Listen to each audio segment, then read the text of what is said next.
Hey everybody, Mike with Enviroscape LA. So I'm talking to a lot of do-it-yourselfers out there, or if you're gonna hire somebody to ditch the lawn and they wanna do like something creative, a native drought-tolerant garden.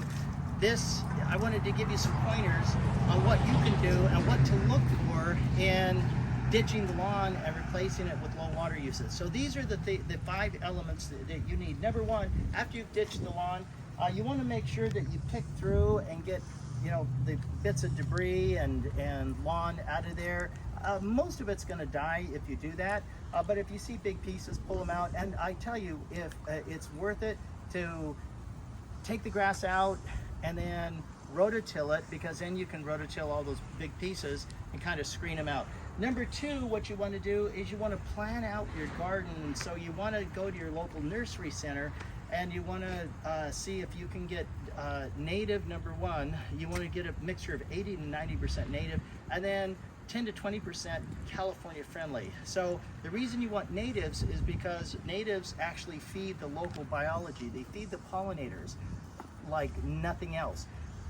That's what natives do. California friendly plants are plants that have the same dry climate as our Southern California climate, like in the Mediterranean or China. There's a little bit, but where it's more dry weather. Australia also is a good example. So in this case, we've actually got some Australian plants from the Mediterranean.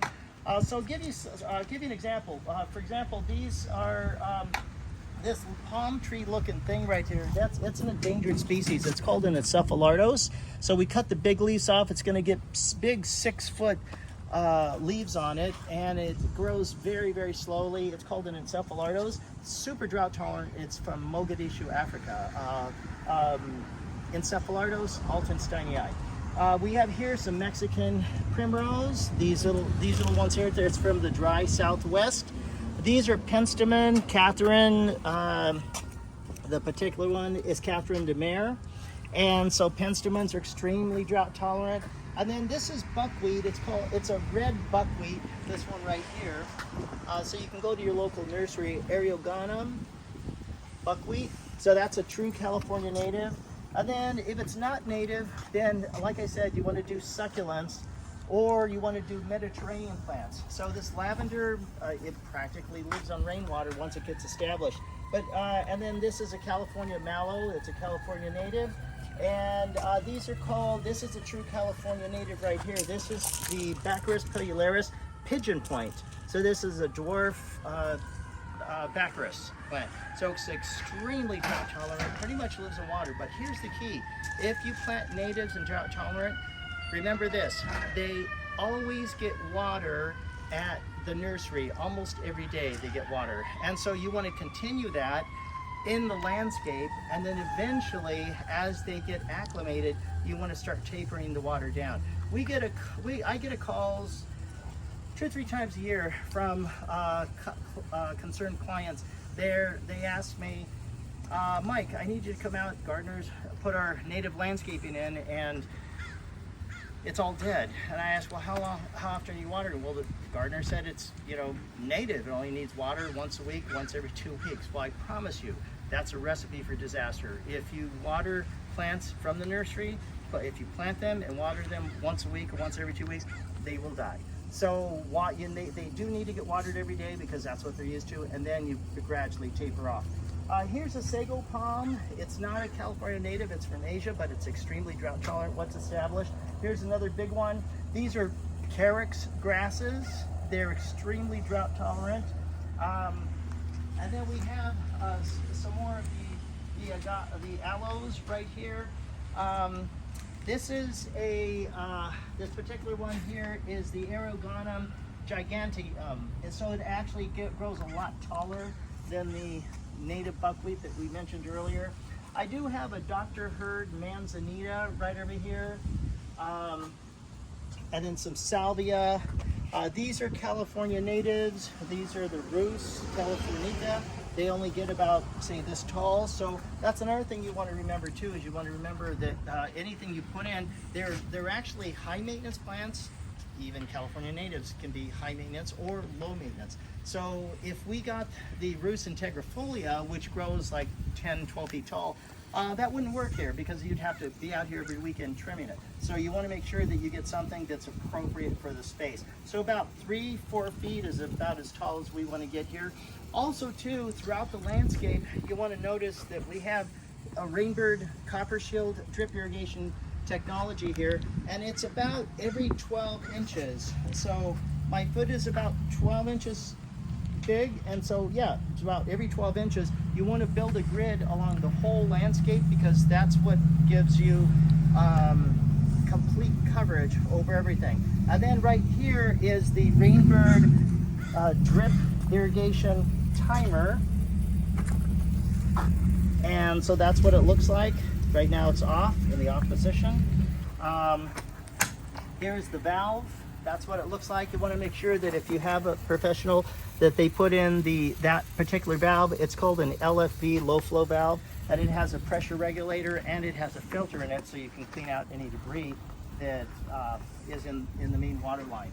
Also too, I wanted to make mention that with a very little effort, you can do a dry creek bed. So you see right here, this looks like a work of art right here. The Enviroscape team did an amazing job. This looks like a dry creek bed with lots of twists and turns, and I wanted to show you this before we bring the icing on the cake. So the icing on the cake is going to be the 3 inches of decorative mini bark. And so I'm going to show you what this looks like, because if you use shredded wood, and a lot of tree trimmers do give shredded wood, you might attract the termites, and the wood actually needs nitrogen out of the environment to break down. So this is a shredded redwood bark. Look at how beautiful that is. This actually does not attract the termites. What it does attract is a mycorrhizal fungi, which has a symbiotic relationship with your root system, and they act as an extension of your roots. So if you want to have a very, very healthy long-term landscape, do the mini bark. The mini bark attracts mycorrhizal fungi. It helps to keep the sun exposure from dehydrating the ground, and it just looks amazingly attractive too. It's wonderful. And the ground, the mycorrhizal fungi do munch on it, and then when the time comes, when you start to see the drip irrigation, then you know it's time for more of the mini bark. So I just wanted to make mention to you. Let's take a look at it from this side too. Just these this particular thing that I wanted to mention to you. This is called a Dazzlerian plant. It looks like splashing water. And then we have a miniature version of this. This is actually a true California native. This is the, it'll come to me in a second. But it gets a really big, giant, tall flower too. And these little things right here, if you do have drip irrigation put in, these are air relief valves. And so that's called an air relief valve right there. So what that does is it lets all the air out in the line, so that when the water, when the system first turns on, it lets all the air out, because if you don't let the air out, when the water comes in at a high velocity, the pipe goes boom, and it weakens the joints over time. You're going to have things falling apart, the joints falling apart, and you don't want that. This ensures that it's basically a forever system. We do have cleanouts right here. That's what the end of the line. So in a year we'll open that up, we'll open the valve up, and we'll be good to go. So thanks for joining me, Mike with Enviroscape LA. If you're going to ditch the lawn, these are the points that you want to consider, so that you're going to have something that you're going to be proud of 5, 10, 20, 30 years from now. Thanks for joining. Take care.